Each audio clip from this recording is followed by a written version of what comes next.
नमस्कार, आपके साथ मैं हूं गौरव अग्रवाल। मेरे साथ इस वक्त इंडियन कोस्ट गार्ड के डीजी मिस्टर पठानिया हैं। उनसे बात करते हैं क्योंकि सारेक्स इस वक्त अब शुरू होने जा रहा है और सारेक्स जो इंडियन कोस्ट गार्ड का 10th मैरीटाइम एक्सरसाइज है, जिसमें वो रेस्क्यू और मैरीटाइम सिक्योरिटी के बारे में बताते हैं लोगों को कि कैसे इंडियन कोस्ट गार्ड दूसरे देशों के साथ मिलकर न केवल रेस्क्यू का काम करता है बल्कि मैरीटाइम सिक्योरिटी को लेकर क्या कुछ वो कर रहे हैं और क्या नई चीज़ें ऐड कर रहे हैं। आइए उससे बात करते हैं। सर, बहुत स्वागत है आपका TV9 पे।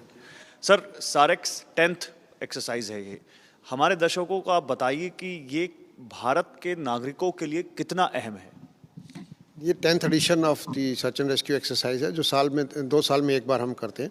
इसमें हमारी जो कोस्ट गार्ड का बेसिक जो मैंडेट है टू सेव लाइव्स एट सी, उसको हम वेरियस सिचुएशन को सिमुलेट करते हैं। और इस बार का जो हमने सिमुलेशन के लिए या हमने जो थीम रखा है that is mass rescue operation. Her exercise में एक अलग थीम रखते हैं सो दैट आपकी जो SOPs होती हैं उसको वैलिडेट किया जाए। तो मास रेस्क्यू ऑपरेशंस में वो होते हैं जिनमें लार्ज स्केल असिस्टेंस की ज़रूरत पड़ती है, जो भी एक कोई सिंगल एजेंसी आइसोलेशन में नहीं कर सकती। तो इसलिए merchant ships and DG Shipping, then you have Air Force, you have Navy, all these people who are stakeholders in maritime security और search and rescue board के members हैं, उनको involve करते हैं so that एक collaborative approach and coordination वाली एक exercise की जाए। इस एक्सरसाइज के जरिए इंडियन कोस्ट गार्ड क्या हासिल करेंगे और क्या इस बार नया होगा जो इंडियन कोस्ट गार्ड को मदद करेगा आगे उनके मिशन में? जैसे मैंने बताया, इस बार जो डिफरेंट है ये एक स्टैंड अलोन एक्सरसाइज नहीं है, मास रेस्क्यू ऑपरेशन, जिसमें हम 2 सिचुएशंस को सिमुलेट करेंगे। एक तो पैसेंजर शिप में कोई डिस्ट्रेस हो जाता है तो हाउ वहाँ से आदमियों और जान को कैसे निकाला जाए। दूसरा जो सिमुलेट करेंगे वो होगा कि अगर कोई एयरक्राफ्ट में इमरजेंसी हो जाती है तो वो अगर सी में डिच करता है तो उनके आदमियों को कैसे बचाना है। अगर इंडियन मैरीटाइम सिक्योरिटी की बात करें तो इंडियन कोस्ट गार्ड बहुत इंटीग्रल पार्ट है, उनके हाथ में वो सिक्योरिटी है। और आप अरेबियन सी से लेकर बे ऑफ बंगाल तक देखें तो बहुत बड़ा एक एरिया है। तो उसको आप कैसे दिन पर दिन और स्ट्रेंथन कर रहे हैं और कैसे आने वाले ख़तरों से निपटने के लिए या कौन से नए चैलेंजेस आने वाले दिनों में आप देखते हैं जिनके लिए आप खुद को तैयार कर रहे हैं? Sea, maritime trade and maritime dynamics जो हैं हर दिन बदल रहे हैं और रिक्वायरमेंट ऑफ मैरीटाइम सिक्योरिटी हर एक सिचुएशन में डिफरेंट होती है। And we are lucky that in the 45 years जो हमने अभी बिता दिए उसमें कोस्ट गार्ड को गवर्नमेंट की काफ़ी सपोर्ट मिली। एंड आज हमारे पास 176 जहाज़ हैं और समुद्र में 24/7 प्रेजेंस रखते हैं। और इसी का एक नतीजा है कि we are able to react for life saving, law enforcement, pollution response, जो हमारा बेसिक चार्टर है, इसके लिए हमेशा सतर्क रहते हैं। एंड हमारे पास जो ALH Mark 3 हेलीकॉप्टर्स अभी रिसेंटली हमारी एविएशन फ्लीट में ऐड हुए हैं, दे आर गेम चेंजर्स। तो हम आज 100 मील दूर भी अगर कोई जहाज़ में किसी डिस्ट्रेस की ज़रूरत होती है तो हमारी पहुंच बढ़ चुकी है। इंडियन कोस्ट गार्ड आत्मनिर्भर भारत के तहत कैसे आगे बढ़ रहा है और क्या इंडिजिनस टेक्नोलॉजी आप और ज़्यादा अपने में अपना रहे हैं ताकि आप आत्मनिर्भर भारत को भी और पुश दे सकें? हमारे पास जितने भी जहाज़ हैं, वेदर वो समुद्री हों या हवाई जहाज़ हों, सब मेड इन इंडिया हैं। हमारे बड़े जहाज़ जो पब्लिक सेक्टर यार्ड्स हैं वहाँ के बने हुए हैं।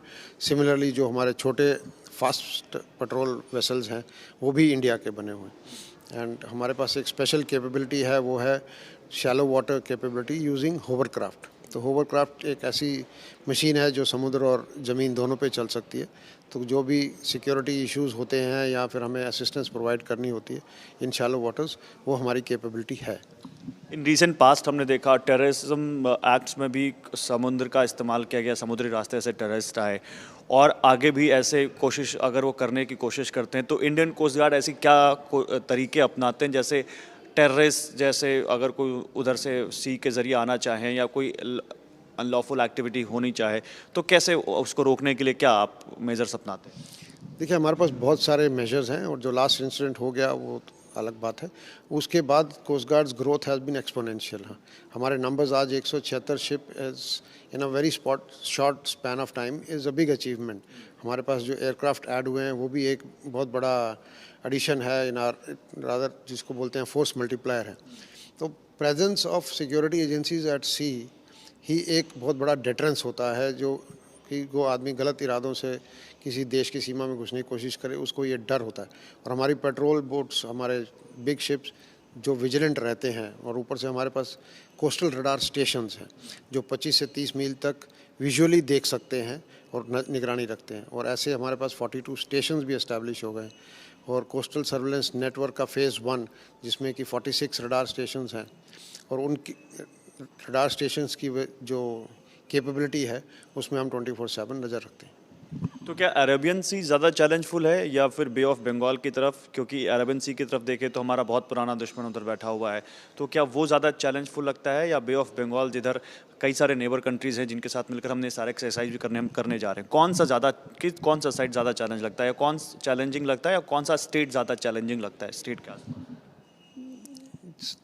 जहाँ तक समुद्र का सवाल है, सारा समुद्री इलाका ही चैलेंजिंग होता है बिकॉज सिचुएशन समुद्र में डायनामिक होती है। तो ज़रूरी नहीं है कि जो वेस्टर्न साइड में है वो वेस्टर्न साइड से ही आएगा। You can always take a detour. So हमारी preparedness all along the coast on both sides is same at all times. तो हमारी प्रेजेंस रहती है 24/7।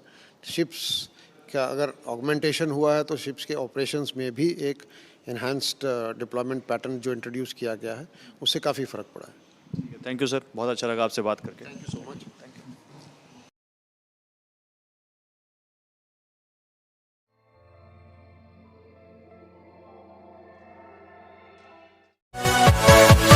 Yeah.